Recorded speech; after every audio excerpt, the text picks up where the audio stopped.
Ya, Bismillahirrahmanirrahim. Assalamualaikum warahmatullahi wabarakatuh. Pada pertemuan hari ini kita akan membahas tentang klasifikasi material.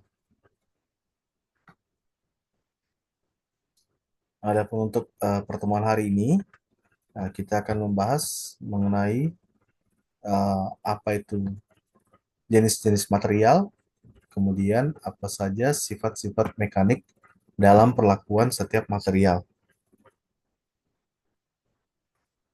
Nah, jadi secara garis besar, material teknik itu digolongkan menjadi dua. Ada material logam dan juga material non-logam. Nah, kalau yang kita ketahui, material logam itu yang terbuat dari besi, baja, nikel, dan lain sebagainya. Sedangkan material non-logam berarti material yang tanpa mengandung besi atau non-logam. Nah, berdasarkan pada komposisi kimia, logam dan paduannya dapat dibagi menjadi dua golongan. Yang pertama ada logam besi atau ferrous, dan yang kedua ada logam non-besi dan non-ferrous. Dari kedua golongan ini,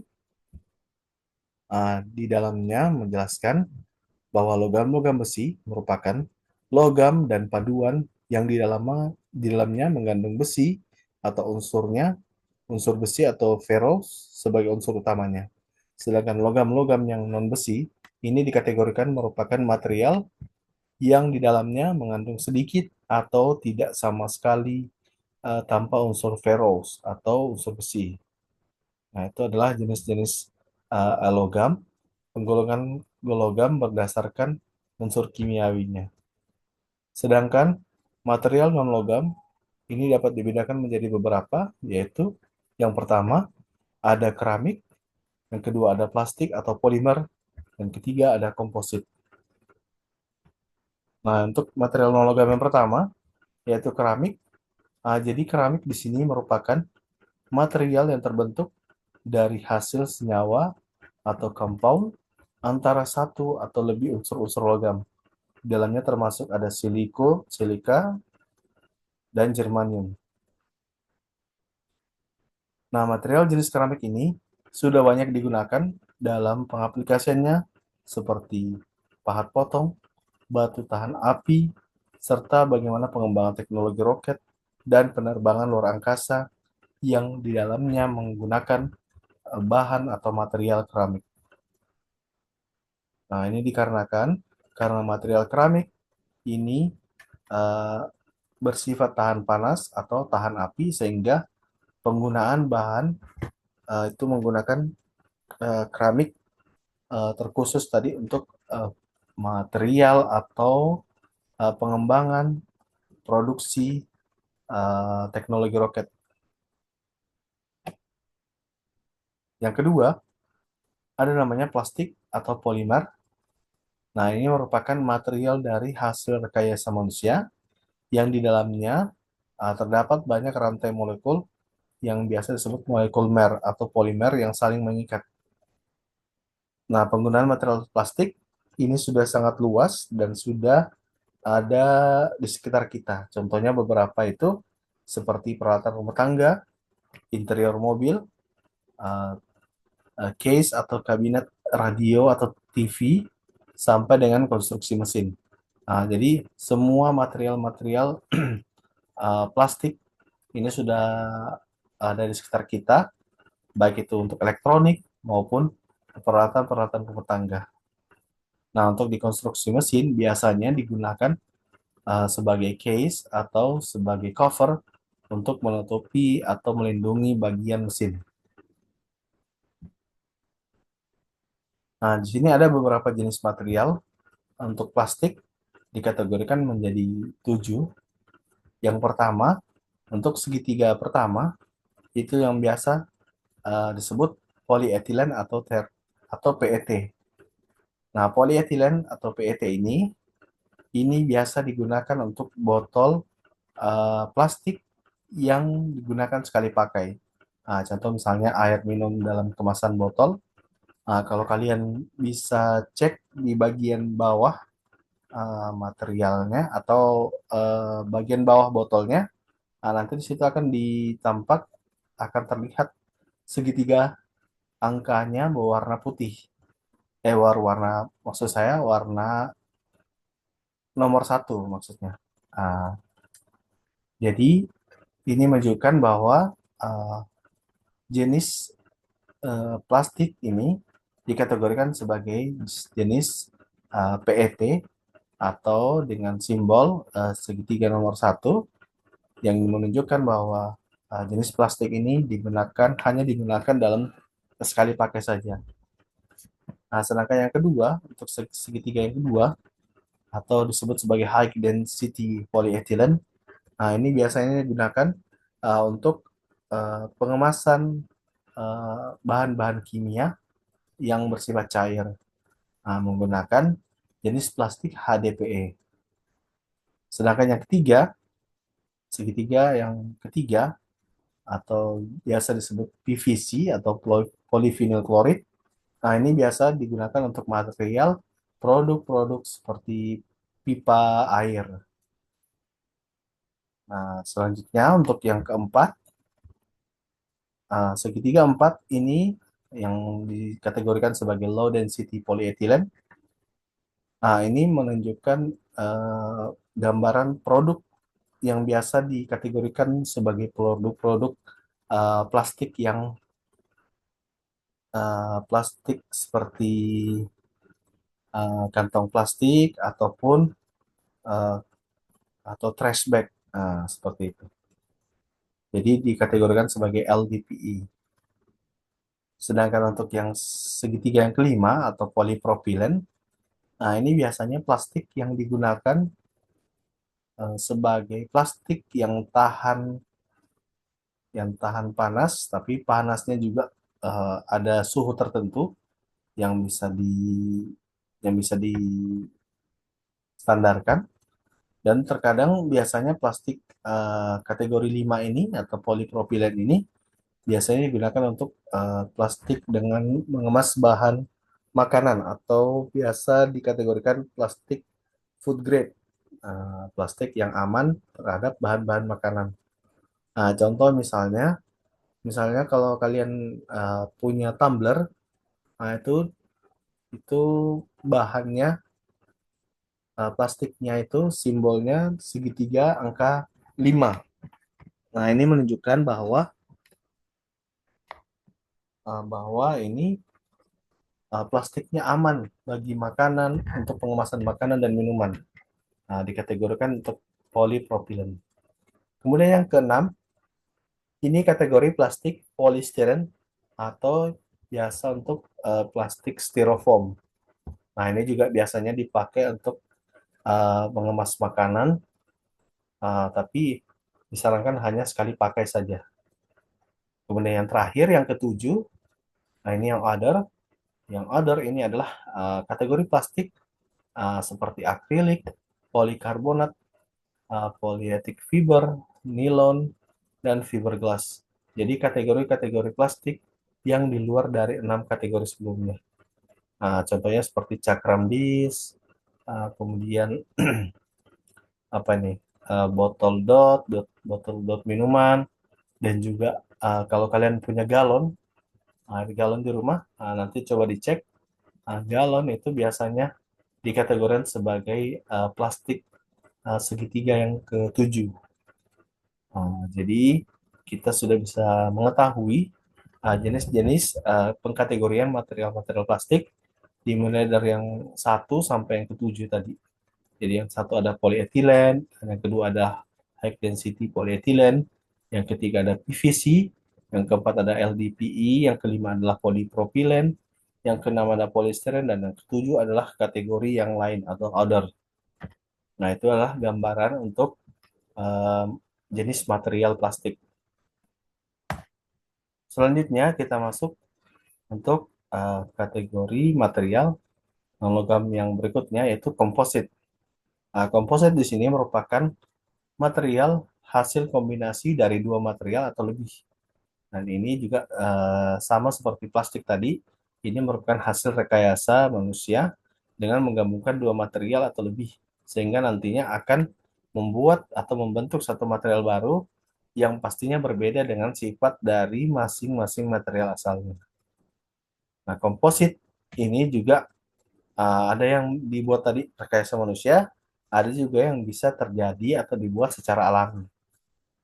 Nah, saat ini bahan komposit ini sudah banyak dipakai dalam pembuatan konstruksi pesawat.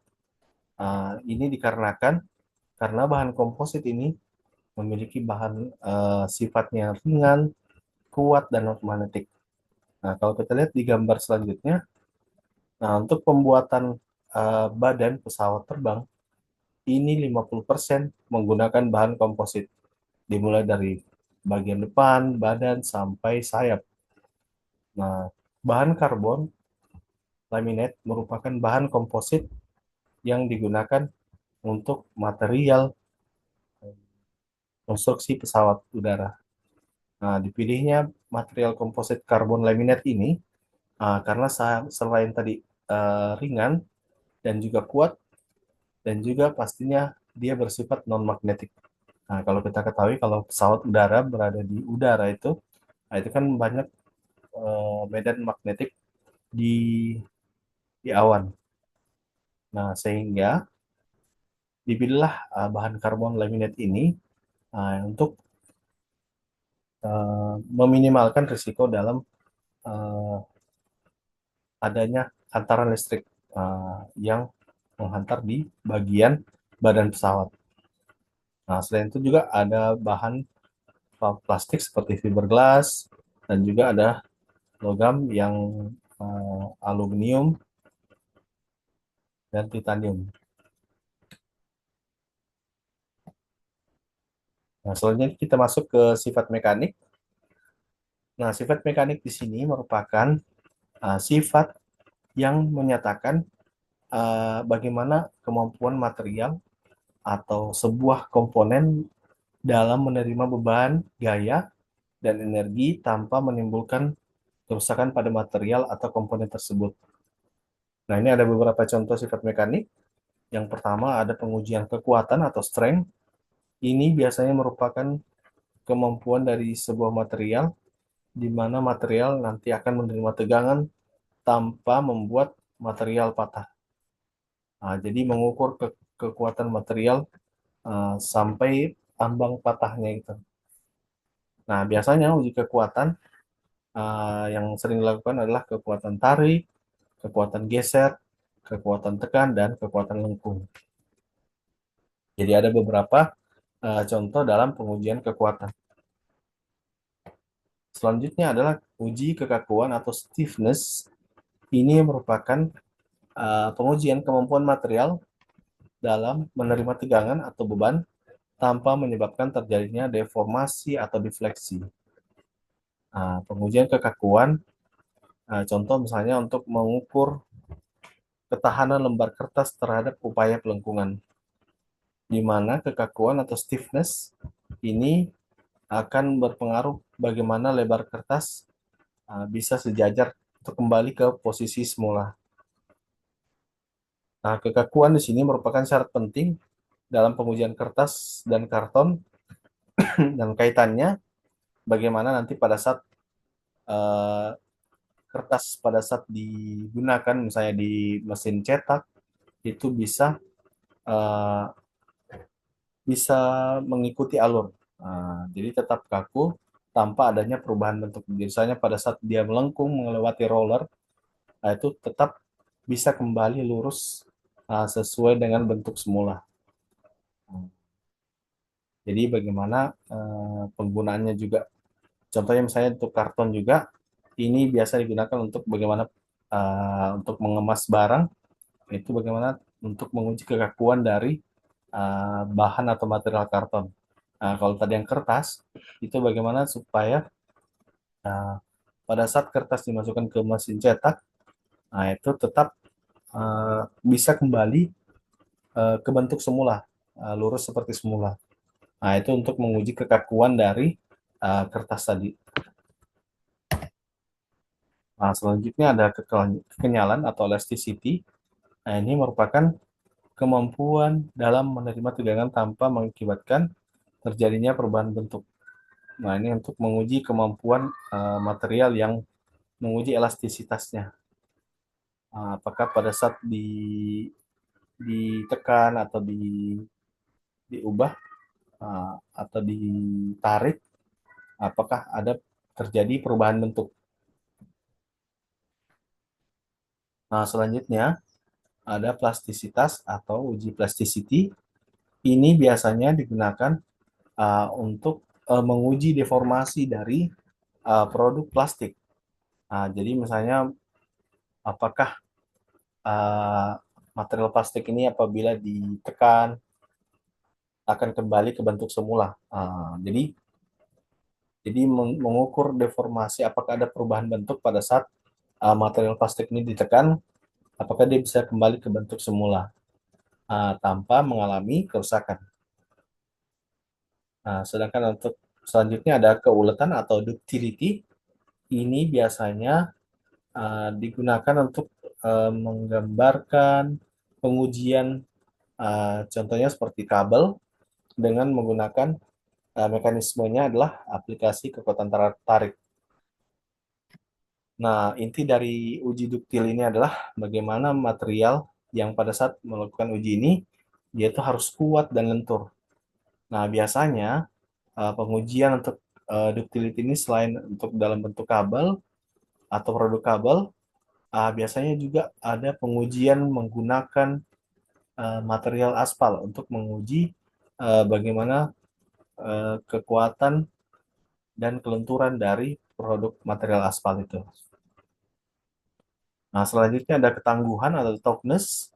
Ini pengujian dengan menguji kemampuan material dalam menyerap sejumlah energi tanpa menyebabkan terjadinya kerusakan. Jadi menguji produk untuk misalnya diberikan energi, misalnya dipanaskan, kemudian didinginkan. Nah, itu biasanya untuk menguji ketahanan dari sebuah produk. Nah, biasanya ini contoh-contoh pengujiannya misalnya saat ini seperti produk smartphone, bagaimana uji ketangguhan misalnya dijatuhkan, uji ketangguhan pada saat misalnya dalam kondisi panas, dingin dan lain sebagainya, itu bagaimana menguji produk ini. Nah, sedangkan selanjutnya adalah uji kegetasan atau breathless. Nah, ini biasanya pengujian dengan menguji kemampuan material yang memiliki sifat yang berlawanan dengan keuletan. Kalau tadi keuletan itu menggambarkan harus kuat dan lentur. Nah, sedangkan kalau di kegetasan atau breathless ini menguji kerapuhan ini sebagai suatu sifat pecah dari suatu material dengan sedikit pergeseran permanen. Jadi, sifat kerapuhan yang menjadi utama, apakah material-material ini diuji tingkat kerapuhannya. Contoh misalnya ini, misalnya produk-produk seperti keramik, itu biasanya menggunakan atau menguji dengan uji breathless atau uji kegetasan. Nah, selanjutnya ada uji kelelahan atau fatigue. Nah, ini biasanya pengujian dengan menguji dari produk logam sampai dia menjadi patah dengan menerima beban bolak-balik atau beban dynamic load. Ini biasanya dipukul berulang-ulang atas bawah sampai bagaimana material ini logam ini bisa patah. Jadi untuk nanti diukur tingkat bebannya. Nah, selanjutnya ada uji melar atau creep. Ini biasanya pengujiannya merupakan pengujian logam, misalnya ada mengalami deformasi plastik. Nah, ini biasanya pembebanannya uh, yang besar relatif tetap dan biasanya dilakukan pada suhu tertinggi atau suhu yang panas. Jadi untuk menguji kemelaran dari suatu logam yang biasanya ada perubahan deformasi plastik. Nah, ini untuk diuji kemelaran dari suatu logam. Kemudian untuk yang terakhir ada kekerasan atau hardness. Nah, ini suatu pengujian dengan memberikan pengujian terhadap material, memberikan penekanan atau penetrasi atau indentasi, ini untuk menguji bagaimana ketahanan dari material untuk dari wear resistance-nya. Uh, jadi uji ketahanannya yang dilakukan adalah bagaimana terhadap pengujian penggoresan ataupun pengikisan. Nah, ini biasanya untuk menguji misalnya ada mata gerinda atau mata bor. Nah, ini untuk menguji kekerasan dari material yang akan yang digunakan. Nah, jadi tadi ada beberapa sifat-sifat mekanik.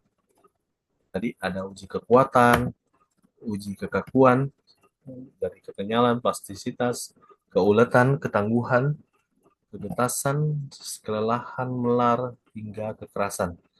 Jadi kita sudah mengetahui, jadi sebelum misalnya pada saat ingin memproduksi suatu barang atau produk, jadi kita harus mengetahui jenis-jenis material yang akan digunakan untuk memproduksi dan bagaimana pengujian sifat-sifat mekanik untuk mengukur ketahanan dari sebuah material tersebut.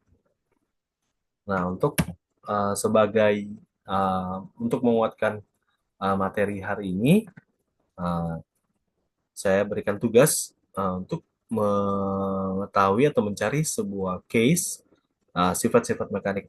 Jadi dari beberapa pengujian sifat mekanik, silakan pilih 3 pengujian sifat mekanik. Kemudian dari masing-masing contoh pengujian sifat mekanik nanti, kalian berikan 1 contoh studi kasus di mana case tadinya nanti di dalamnya memuat bagaimana contoh pengujian sebuah material, kemudian bagaimana gambaran-gambaran prosesnya, nanti dan juga dilampirkan sumber-sumbernya. Nah, nanti tugasnya nanti dibuat dalam bentuk paper dan akan dikumpulkan dalam bentuk soft copy, nanti dikirimkan ke email saya. Jadi cukup 3 saja, jadi 3 dari beberapa contoh pengujian. Nanti dari setiap pengujian tadi nanti akan diberikan gambaran untuk contoh case pengujiannya. Misalnya tadi ada contoh untuk misalnya seperti ini, kekakuan. Uji kekakuan case-nya ini dalam menguji kekakuan dari kertas. Kemudian ada juga misalnya uji kekuatan, misalnya bagaimana uji uji tarik dari sebuah material. Nah, itu nanti kalian jelaskan setiap pengujian sifat mekanik. Jadi material apa yang diuji, kemudian bahannya apa, kemudian prosedur-prosedurnya bagaimana. Boleh disertai gambar untuk memperkuat dari papernya nanti. Dan jangan lupa dicantumkan sumber referensi yang didapatkan informasi dari contoh case-nya tadi. Oke, jadi tugasnya tadi memilih 3 sifat mekanik untuk dijelaskan studi case-nya, kemudian dijelaskan rinci bagaimana tahapannya dan prosedurnya, dan juga sertakan referensi dari sumber informasi yang kalian dapatkan. Oke, terima kasih untuk pertemuan hari ini. Saya Ari, wallahualam. Assalamualaikum warahmatullahi wabarakatuh.